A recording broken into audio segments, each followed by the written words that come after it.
Our Kusama show, Open the Shape Called Love, has a variety of her pieces from earlier in her career. Yayoi Kusama is a Japanese artist. She grew up with a variety of mental health problems, so she was always searching for ways to self-obliterate. Those are her terms. So she was looking for ways to kind of get lost in art. So for example, here we have some of her infinity net paintings, which are almost psychedelic and a little bit hard to look at because it's just a repeat of patterns. You can also kind of see that in her mirror box and her mirror rooms, where you kind of disappear into the art and it moves on to infinity, as if the art never ends. We also have some of her more like decorative arts objects. So there's like a stuffed shoe, for example.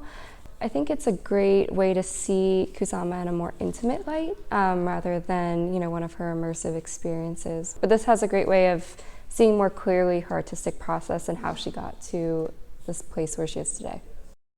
The other exhibit is Toriawase. That is a term that means to put things together.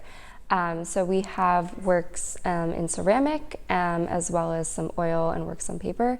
So what usually happens when you display Japanese works is you display them separately. So we chose to put them together to compare and contrast. And it's not set up in a historical fashion or by artists.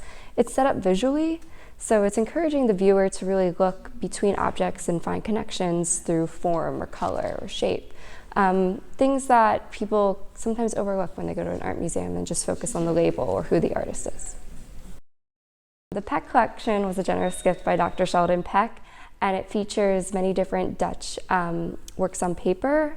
A few times a year, we rotate that Peck collection. We have a small display, and we usually pick works that compare or contrast or have some type of visual allegory that relate to each other in order to showcase the collection. And eventually, we will have an exhibition on the Peck collection.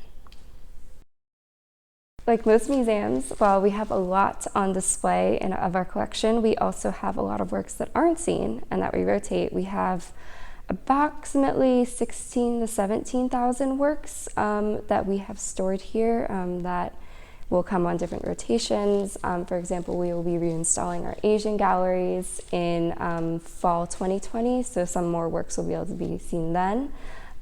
So like all museums, it's a bit of a treasure chest. The deeper you go, the more you'll find.